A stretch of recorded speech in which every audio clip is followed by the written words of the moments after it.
Thank you for joining us for our monthly webinar series from Local Market Monitor, where we take a closer look at this month's National Economic Outlook, which was written by Local Market Monitor's president, Ingo Windsor. For those of you that don't know Ingo, he has been analyzing real estate markets for over 30 years and is a graduate of MIT and Boston University. He is not your typical economist and has a knack for taking complex data, extracting what is important, and providing unique insights and tangible guidance on real estate markets. So with that, I bring you Ingo and his insights on the economy. Thanks very much, Carolyn. Every month, we look at the latest economic data to see what they can tell us about the current state of real estate markets and where those might be headed. Our underlying premise is that you make better investment decisions when you have a better idea of the economic forces that affect supply and demand. The evidence is pretty strong right now that the surge in home prices seen in almost all local markets in the past couple of years is over. We'll have better data about that late next month, but if 7% mortgage rates haven't cut demand, we're in unknown territory. So, assuming this surge actually is over, what will now happen with home prices?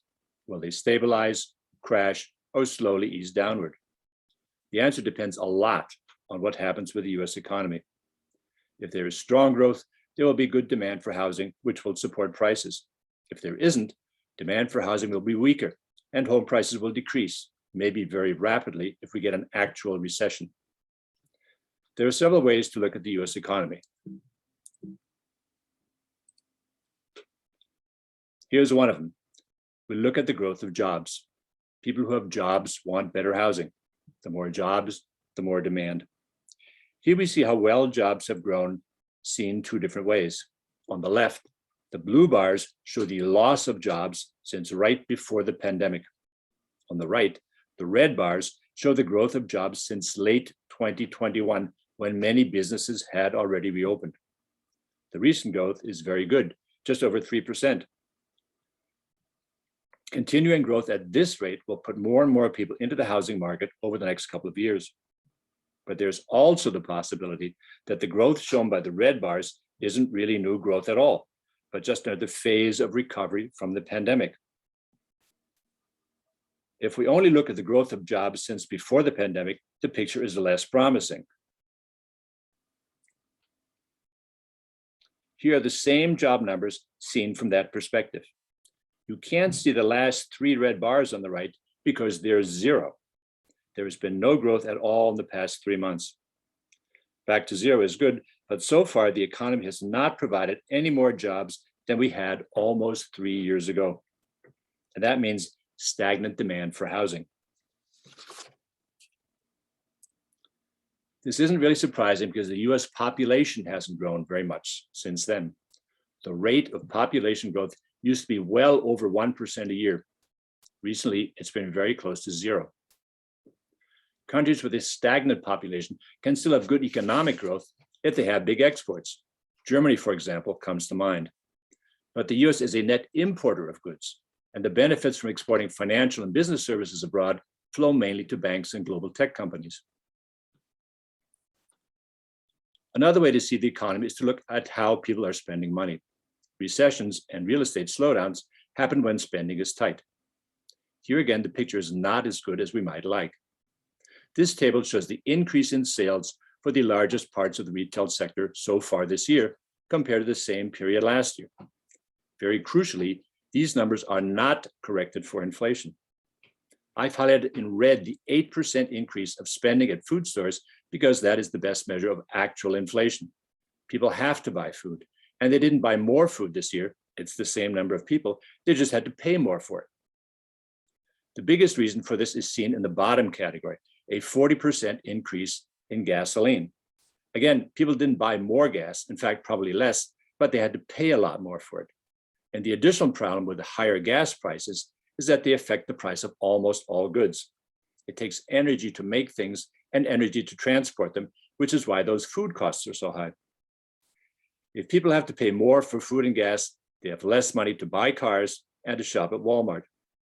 People did buy more stuff online, and the overall increase in spending was 10%, but if inflation is 8 or 9%, the real increase in spending is a measly 1 or 2%, not enough to boost the economy or support the housing market.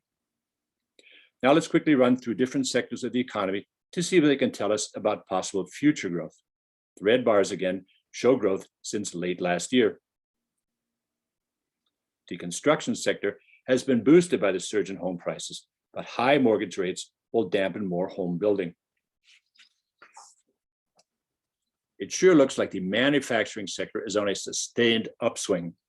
Partly this is due to short-term foreign supply chain problems, but a return of offshore jobs and offshore products like computer chips will have a lasting impact. The small boom of hiring in the finance sector may be over as the home buying surge recedes. Hiring in the retail sector is at odds with the low gains in actual retail sales, as we've seen. We'll have to see if the job gains are sustained or are a one-time boost as small businesses reopen. Job gains in the big business services sector are driving the economy right now. The problem with business services is that they depend on growth in other businesses. And right now, we're not seeing much of that.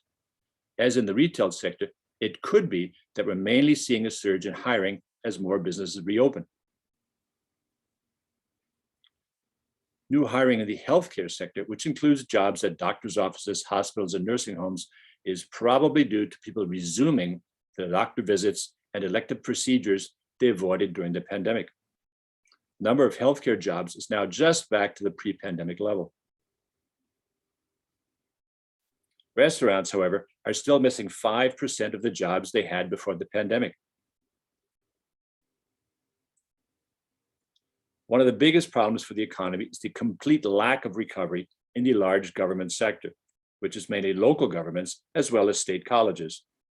It may be that these will function just as well with lower budgets, or we may be seeing a long-term erosion of services. So it's too early to know if the job growth in these sectors reflects renewed growth or is just a one-time recovery surge. Other factors like high energy costs, low income gains, and low population growth aren't very encouraging. At this time, it's best for real estate investors to be quite cautious for quite some time. That's it. In this time of uncertainty, let me plug our Investors Metro analysis, which analyzes home prices and rents, calculates investment risk, and provides strategic investment analysis for each local zip code. Available for 200 markets, it's written for investors, not economists. Thanks very much for following along. This is our National Economic Outlook. I'm Ingo Windsor.